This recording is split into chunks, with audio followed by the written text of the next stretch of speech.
नमस्कार मित्रांनो, मुख्यमंत्री माझी लाडकी बहीण योजनेअंतर्गत एक खूप मोठा निर्णय सरकार घेत आहे आणि ह्या निर्णयानंतरच लाडक्या बहिणीला एक खूप मोठा धक्का बसणार आहे। आता नेमकं काय आहे ते सर्व जाणून घेऊया।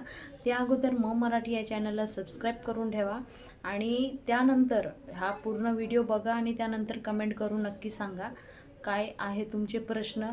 प्रत्येक प्रश्नाचं आपण उत्तर देऊया। तर चला सविस्तर माहिती तुम्ही समजून घेऊया नेमकं आहे काय ते। नमस्कार मित्रांनो, मुख्यमंत्री माझी लाडकी बहीण योजनेबाबत आतापर्यंत ही सर्वात खळबळजनक आणि धक्कादायक माहिती समोर आलेली आहे।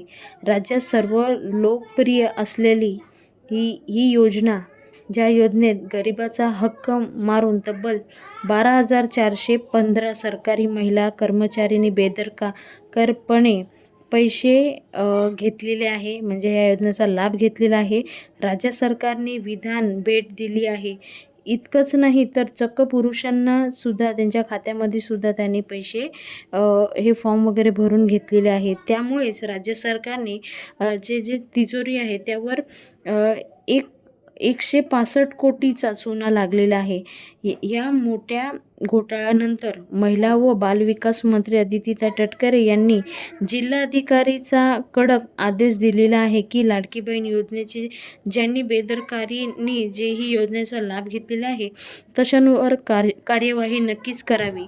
तर लाडकी बहीण योजनेत पुरुषांनीच लाभ घेतला का, तर इथे आपण समजून घेऊया। तर लाडकी बहीण योजने सुरू झाल्यानंतर लाडक्या बहिणींचा लाभ पुरुषांनी घेतलेला धक्कादायक माहिती समोर आलेली आहे। मंत्री अदिती तटकरे यांनी विधान भेट घेतल्यानंतर लिखित उत्तरात याबाबतची धक्कादायक माहिती समोर यावी। तब्बल 12,415 शासकीय महिला व कर्मचारी पात्र नसल्याही या योजनेचा बेदरकारीने लाभ घेतलेला आहे। तर धक्कादायक बात ही आहे, म्हणजे केवळ महिलाच नाही तर पुरुषांनी सुद्धा ह्या योजनेचा लाभ घेतलेला आहे।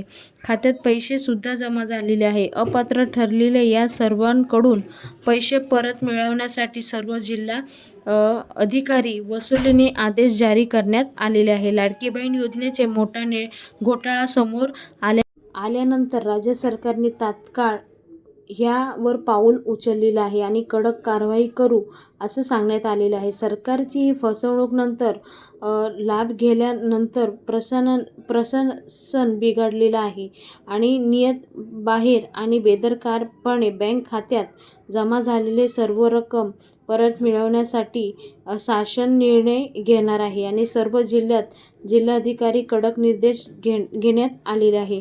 जिल्हाधिकारी आता स्थानिक पातळीवर अपात्र ठरलेले शासकीय कर्मचारी आणि पुरुषांनी घेतलेला जो लाभ आहे ते बँक खात्यामधून शोधून परत रिफंड घेण्याची प्रक्रिया सुरू करणार आहे। ही मोहीम राबवण्यात जाणार आहे। मुख्यमंत्री माझी लाडकी बहीण योजनेत ई-केवायसी प्रक्रिया बाबत महिला व बालविकास मंत्री अदिती तटकरे यांचा महत्त्वाचा खुलासा केला आहे की जे लाडकी बहीण योजनेअंतर्गत पात्र लाभार्थी महिलांचे ओळख पडताळणी आणि प्रमाणीकरण करावी आणि ई-केवायसीच्या माध्यमातून आधार पडताळणी करण्यात आली आहे। त्यानुसार ई-केवायसीची प्रक्रिया चुकून न केली लाभार्थींना लाभ थांबवण्यात आले आहेत, अशी माहिती अदिती तटकरे यांनी दिलेली आहे। आणि या ई-केवायसीमध्ये पण खूप साऱ्या महिला अपात्र ठरलेल्या आहेत, तर त्या अपात्र महिलांकडून पैसे वसुली करून घेणार आहे असं अदिती तटकरे आणि यांनी सगळ्यांनी आता अशी माहिती आपल्या समोर येत आहे। तर ज्या महिलांनी जे लाडक्या बहिणींचा बेदरकारपणे फायदा घेतलेला आहे, लाभ घेतलेला आहे, तर अशा महिलांवर आता नक्कीच कार्यवाही होणार आहे। त्यांचं अकाउंट फ्रीज करण्यात येणार आहे आणि त्यांच्याकडून रक्कम वसुली करून घेणार आहे।